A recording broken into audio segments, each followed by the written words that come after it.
Hi, good morning. This is your math tutor cecilsie.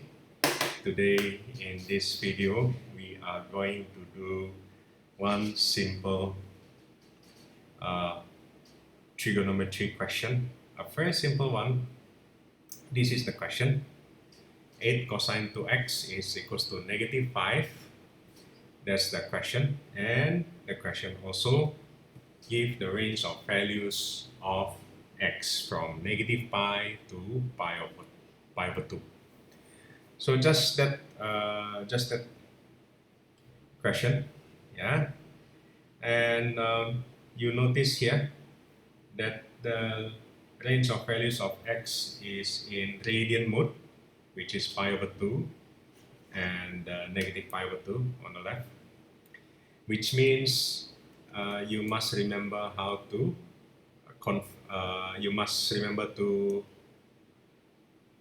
change your calculator mode to radian mode instead of degree mode. How to do that?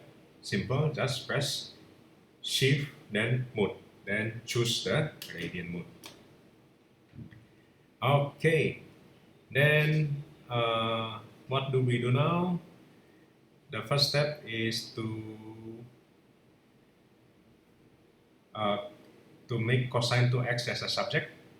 We simply divide both the left hand side and the right hand side by 8. So cosine to x is equals to negative 5 over 8. And you also notice here that the angle inside the trig ratio, which is cosine, is not x but 2x. So if the angle here is not just one variable, usually I use substitution method, right? For me to explain to my students, usually we use substitution. Then the angle, we call it theta. It doesn't have to be theta. It can be any variable name you like. You can use any substitution. But I like to use theta, right? So in this video, we use theta. Theta is equals to 2x. So, and you must mention also in the working, let theta is equals to 2x. We must find the range of values of 2x because that's the angle. Since it's given here, the range of values of x, so we simply multiply them by 2. So 2x is between negative 2 pi to pi. Yeah, which means the range of values of theta will be the same as the range of values of 2x. We just use calculator to make it into decimals. 2 pi is 6.28. Yeah. So the range of values of theta is from negative 6.28 to 3.14. That's the range of values of theta until 2 decimal place. And we need to find alpha also. Alpha is the basic angle. How to find alpha? Since cosine theta is equals to negative 5 over 8, cosine alpha will be inverse cosine of positive 5 over 8. Remember, if you want to find alpha, the value of the trig ratio is supposed to be positive. Don't use a negative sign. If it is a negative, you must take absolute value for that. So take the positive value because alpha must be between 0 to 90 degrees because alpha is the basic angle. Oh, in the case of radian, it's not 0 to 90 degrees, but is 0 to pi over 2. Yeah. Let's just use calculator. Inverse cosine 5 over 8. You get 0.896 radian. Okay, so far so good. Then we need to choose the quadrants also. For the negative cosine value, because cosine 2x is equals to negative 5/8, you must choose quadrant 2 and 3. Don't use quadrant 4 and don't use quadrant 1. The value of theta will be pi minus alpha for quadrant 2 and pi plus alpha for quadrant 3. Okay, so remember, use quadrant 2 and 3 for this question. Pi minus alpha and pi plus alpha. I already prepared a working pattern here. Yeah, we have 4 quadrants. Don't use quadrant 1, don't use quadrant 4. Let's use quadrant 2 and quadrant 3. Okay, we need the value of alpha here.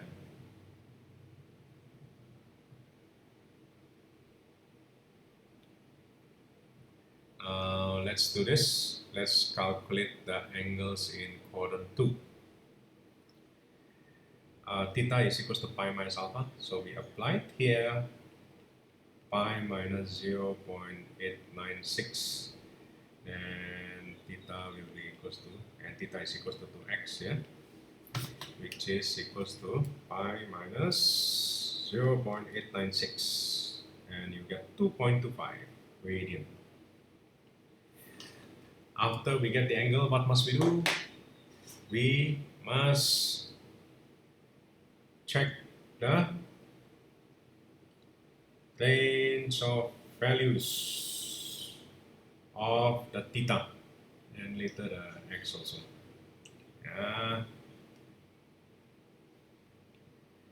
Let's check this out.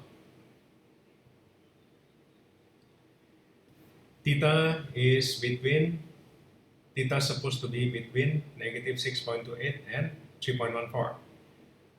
2.25 is clearly within that range, so it's correct. Yeah.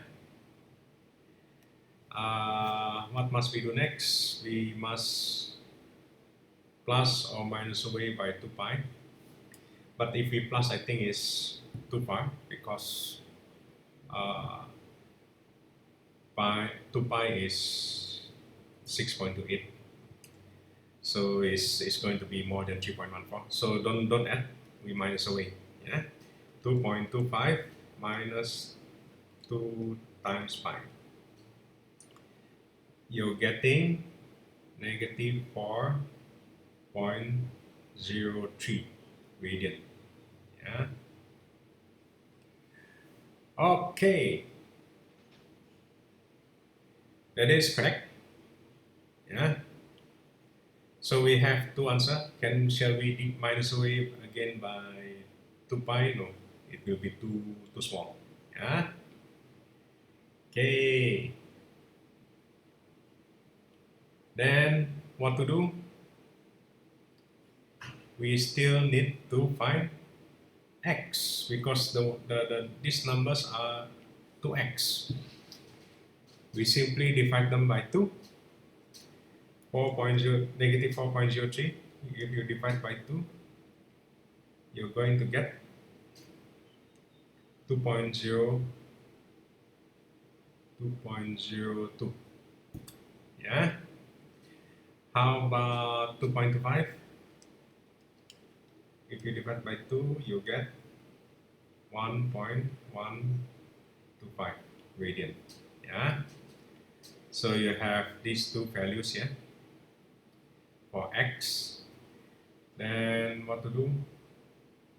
We just check, are they within the range? Yes, they're within the range. Yeah. Wait, let me think. Pi over 2. How much is pi over 2?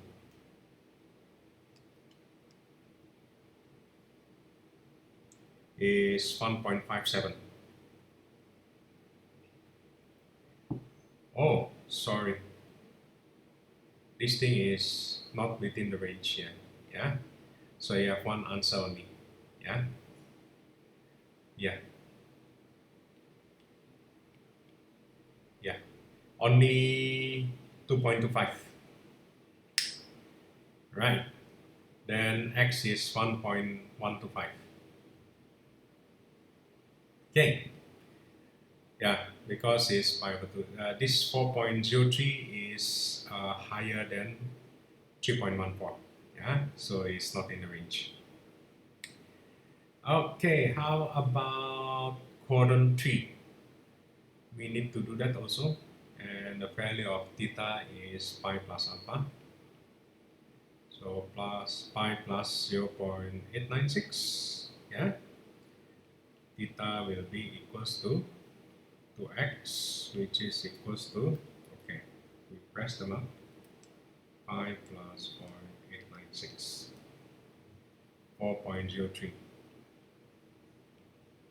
radian, which is not in the range yet because it's bigger than 3.14. What must we do? We minus away by 2 pi.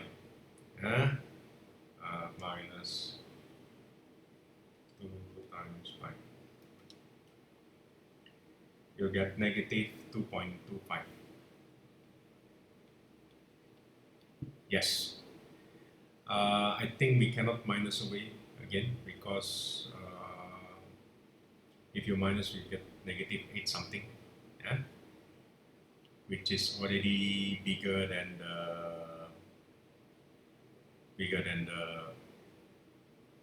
smaller than negative 6.28. Yeah. So what do we do next? We must find the x value itself because this is just 2x. So negative 2.25 divided by 2. We get negative 1.12 radian. Is it within the range? Yes. It is definitely bigger than negative 3.14. Yeah. Okay. Good. Then don't forget to present the answer. We have two values from quadrant 2. We have this thing, negative 1.12, and from quadrant 3 we get x equals to negative 1.12. So that's how we solve this question, yeah, about the trigo ratio using my table about the quadrants. You must choose the correct quadrants for this, yeah. And also don't forget to convert your calculator to radian mode because this question is in radian mode. Yes. Tomorrow I'm still going to make another video about this quadrants in trigonometry, finding angles in trigonometry. Yeah. See you tomorrow.